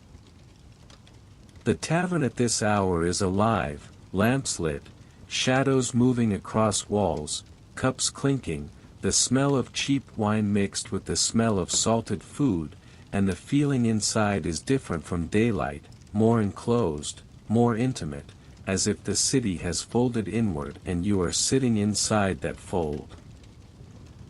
Here the menu is simple but satisfying: bread, olives, cheese, beans, perhaps a small portion of meat when available, and the taste is shaped by salt and hunger and habit, and people eat and talk. And the talk is the same city talk as in the baths but sharper now, because drink changes tone, it makes jokes louder, complaints more dramatic, and sometimes it makes small tensions flare. There are games, dice rattling, small pieces moved on rough boards, wagers made and argued over, and the arguments are part of the entertainment, not always hostile, often just a way to feel alive. And a tavern keeper watches the room with practiced care, because he needs the room to stay lively but not violent, he needs laughter but not broken cups, he needs customers to feel safe enough to return. As night deepens, the streets outside become darker, and leaving a tavern becomes a small decision. Do you go now while there are still people on the road? Do you wait and go with others? Do you take the familiar route? Do you avoid the narrow alley that feels too quiet? and in Rome, quiet at night can feel more dangerous than noise, because noise means people, and people, even strangers, can be protection. Some carry small lamps, and the flame is fragile, and the shadows remain large, and you can imagine the way the city's stone reflects a little light but not much, and the way footsteps echo, and how a person's mind becomes more alert, listening, watching, feeling the city's edges. Eventually, the insula appears again, the doorway a dark shape, and you step inside, and the stairwell smells of damp plaster and old smoke, and you climb, and with each step the day feels further behind, and the room above feels more necessary, not glamorous, not comfortable in a perfect sense, but yours, a place where you can close a door, even if the door does not fully silence the world. And when you finally lie down, the day's loop closes, street to water to work to forum to baths to tavern to stairs to sleep, and the mind drifts through fragments, the cold shock of the plunge, the warmth of the hot room, a joke told in the tavern, the weight of water in a jar, the sound of a hammer in the street, and those fragments settle, and sleep arrives, and Rome continues outside, never fully silent, but distant enough for rest. If the baths are where the city loosens its grip, the apartment block is where the city tightens it again, because inside an insula the most important forces are often invisible, not marble, not speeches, not banners, but rent, repairs, and the constant awareness that shelter is something you keep only as long as you can pay, only as long as you can remain tolerable to the people who control the building, only as long as you can avoid becoming the problem that everyone wants removed. Rent is not just a monthly number in the mind, it is a mood that grows stronger as the deadline approaches, because in a crowded city, housing is never purely personal, it is a market, and markets do not care about your fatigue, your illness, your unlucky week, and so a tenant learns to live with a background hum of calculation. How much did I earn? What do I owe? What can I delay? What must I pay first? And when you imagine this quietly, you see how money becomes time, because money buys you. Time in your room, time to sleep behind your door, time to keep your place in the vertical village. In many buildings there is a hierarchy of control, the owner who may not live there, the manager or agent who represents the owner, the doorkeeper or caretaker if the building has one, and then the tenants themselves, who form their own informal structure, the loud ones, the respected ones, the feared ones, the ones who know everyone's business, the ones who keep their heads down and survive by being unnoticeable. On rent day, the building changes tone, not with shouting necessarily, but with a sharper attention, doors opening more often, people listening for footsteps in the stairwell, conversations turning careful, because you never know whether the person climbing the stairs is a neighbor or someone collecting, and in Rome, the sound of footsteps in a stairwell can carry meaning. Light steps might mean a child, heavy steps might mean a porter, steady deliberate steps might mean someone who came for business. When someone comes to collect rent, the interaction is rarely poetic, it is brief and practical, coins counted, a nod, or reminder, sometimes a threat softened into polite words, sometimes polite words barely hiding a threat, and the tenant's face becomes a mask of calm, because showing fear can invite pressure, and showing anger can invite punishment. So many people learn the safest expression, respectful, neutral, small, the expression of someone trying to pass through a narrow doorway without bumping anything.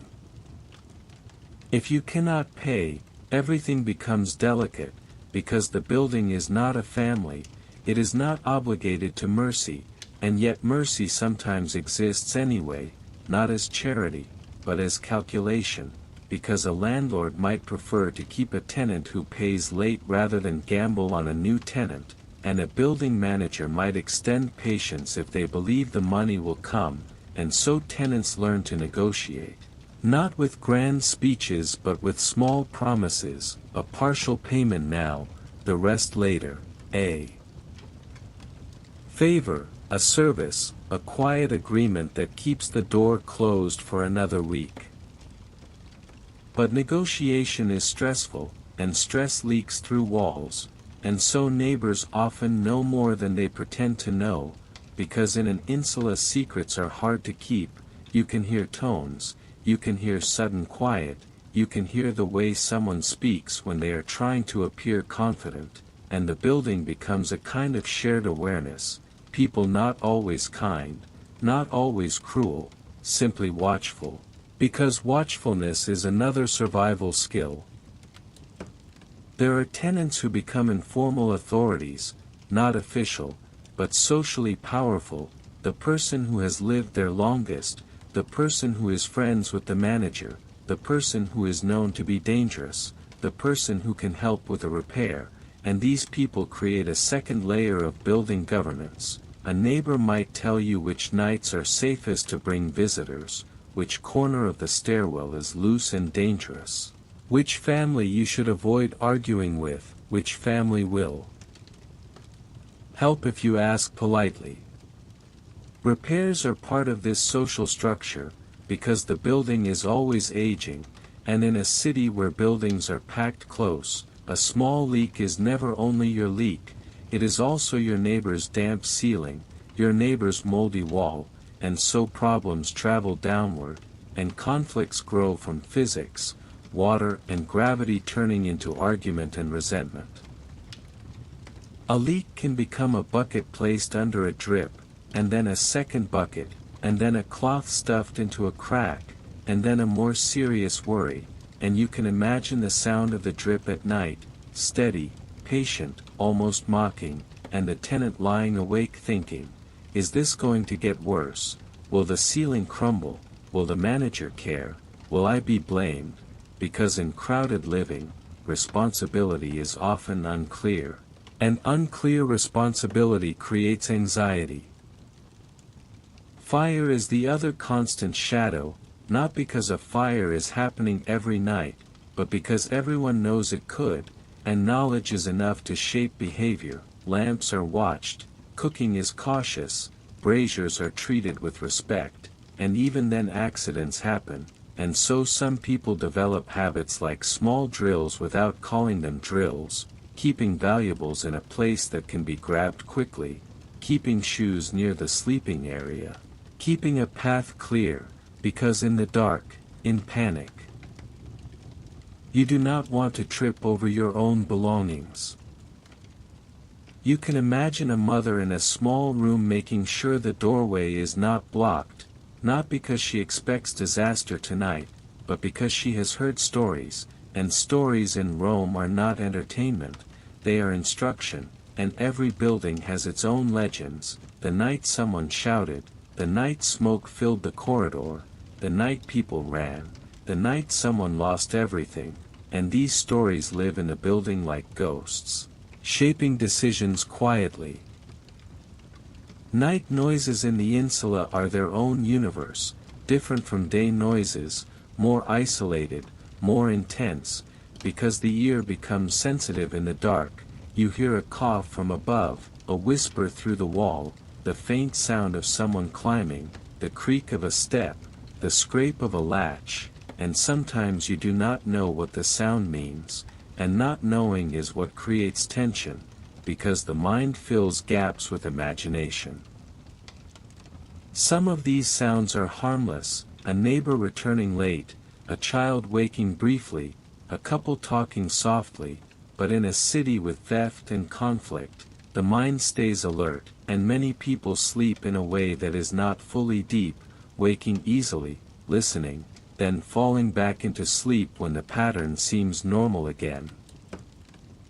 The insula is also where the small rituals of household life happen, not the rituals of temples, but the rituals that hold a family together, a bowl rinsed and set aside, a small portion of food saved for the morning, a tunic patched by lamplight, a child's hair combed carefully, a quiet conversation about tomorrow, who will go to the fountain, who will try to find work, who will speak to the manager, who will avoid the street where trouble has been reported.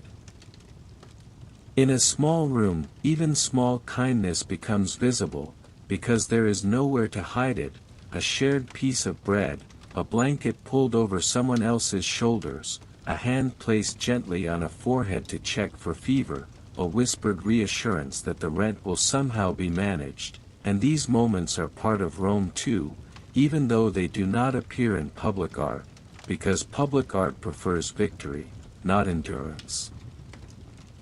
For some tenants, the room is also a place of private work, mending cloth, shaping small items to sell, preparing food if they dare, and in this way the room becomes both shelter and workshop, and you can imagine a person sitting near the doorway where light is slightly better, hands moving steadily, making something small, because small things are what fit into small lives, and small income is often what keeps the door closed another month.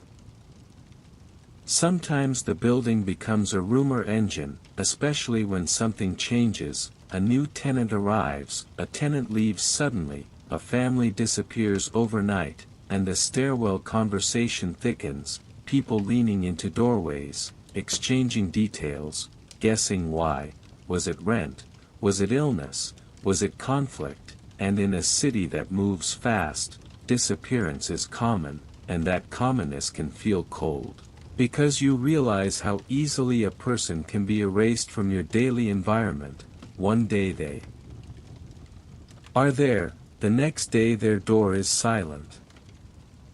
Yet morning always comes again, and morning forces motion, because even if the night was tense, you still have to fetch water, still have to find food, still have to work, and the building releases people into the street like a container emptying itself, a flow down the stairs, a flow out the door, and you see the same faces again, the ones who survived the same night.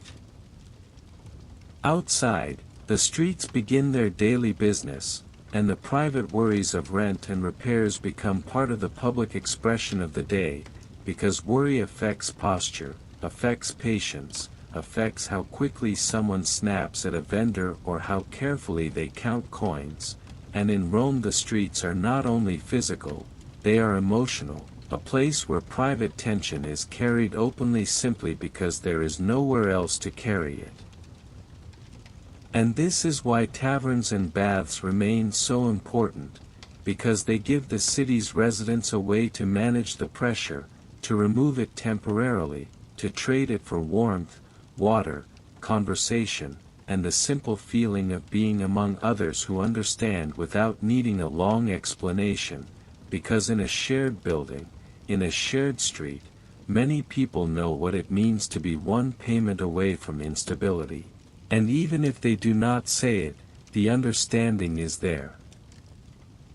So the day continues, the same loop with different details, and the insula stands behind everything like a quiet anchor and a quiet threat, a place of shelter and a place of vulnerability, and every night, when the door closes, a person feels both relief and uncertainty, and that mixture, that constant balancing, is one of the most honest truths of Roman apartment life. Because living in Rome is not only about being in a great city, it is about staying in it, day after day, coin after coin, step after step, up and down the stairs. In Rome, the morning market is not a single place with a single gate, it is a scattering of activity that gathers wherever people already pass, near crossroads, near fountains, near temple steps, near the edges of busier streets, and it begins before the city feels fully awake, because food waits for no one, and because sellers know that the first hours can decide the day. The first hours are when people still have a little coin left, still have a little patience, still have enough time to stop. and choose.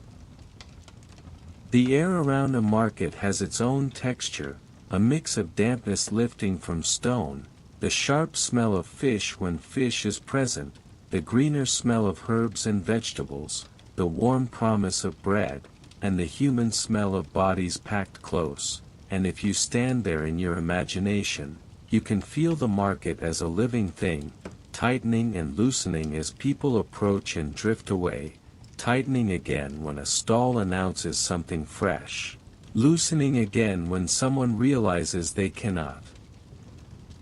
afford it. Bread is one of the market's anchors, because bread is daily stability, bread is what turns hunger into something manageable, and even when people complain about the quality, even when they argue about price, the fact remains that bread is often the simplest way to feed a family, and so bakers and bread sellers become important figures in the everyday map of the city. You can imagine a line forming, not always orderly in a modern sense, but a cluster that behaves like a line, people remembering who arrived first, people holding their place with elbows and voice, and the seller working fast, because bread is not a luxury display item, it is a fast-moving necessity, and the exchange is quick, coin, loaf, sometimes a brief complaint, sometimes a grateful nod. And then the buyer steps aside and the next buyer fills the space immediately, because the city never stops needing. For many people, the idea of a full cooked meal in the home is complicated, fuel costs money, space is limited, fire is risky, time is scarce, and so Rome develops an ecosystem of street food that functions almost like a shared kitchen, and once you understand that, you see the taberni and street counters as not merely businesses but infrastructure. The way a fountain is infrastructure. The way a bathhouse is infrastructure, because they solve the problem of crowded living by pushing cooking into public space. At a street counter, the food is designed to be practical, filling, easy to serve, and it often relies on familiar staples, bread, beans, lentils, simple stews, cheese, olives, perhaps small pieces of meat when the price allows, and the flavors tend to be strong enough to satisfy, salt, herbs, vinegar, oil, because strong flavors make simple ingredients feel richer. And because people who work hard want food that feels like it does something.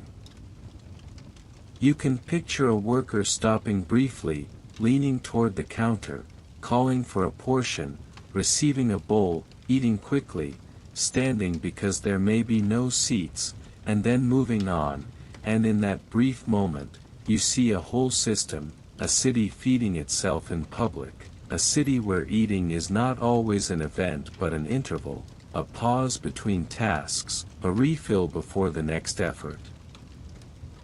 Near the market, you also find sellers of small household items, cheap pottery, cups, oil lamps, cloth, simple tools, and these items matter because in a small room, one broken pot can change the day, one lost lamp can turn the night into difficulty, and so people buy small replacements when they can, and when they cannot, they improvise, and the market becomes a place where improvisation begins. Because sellers offer imperfect goods at lower prices, and imperfect goods still solve problems. Crowds create their own etiquette, a way of moving that is learned early and rarely spoken aloud. You do not stop suddenly in the middle of a lane, you do not block a doorway if you can help it, you step aside when someone carries a heavy load, you keep your own bundle close, you watch for animals, you watch for spilled liquid on stone, and these habits are the quiet education of urban life. At the same time, crowds create opportunities for petty theft, and this is part of the market's reality, not constant disaster, but constant possibility, and people respond with their own defensive habits, tying pouches inside clothing, keeping a hand on the belt, traveling with friends when carrying money, avoiding certain corners where strangers linger too close, and in this way the market becomes a lesson in attention, teaching people to look without staring, to notice without appearing. Fearful. Public cleanliness in Rome is also part of everyday movement, because the city is dense, and dense places must manage waste and water or they become unbearable, and while Rome's systems are not modern, they are real. There are public latrines in many places, and they function as social spaces as well as practical ones, places where people do what they must and exchange small talk as if the situation is not strange, because familiarity turns necessity into normal. The experience is communal, which can be surprising to a modern imagination, but in Rome communal is often the default, and privacy is a luxury, and people adapt. They learn to treat the shared latrine as another public room, another node in the network, and they keep it tolerable through routine, water to rinse, attendance in some places, and the simple truth that if you want a city to function, you must handle what everyone produces. Washing hands and faces happens throughout the day whenever water is available, at fountains, at basins, at bathhouses, and this creates a rhythm of small cleansings, not one grand daily wash for everyone, but many small moments of rinsing, and these moments matter psychologically, because a clean face can make a person feel more human in a city that constantly tries to turn people into moving tools.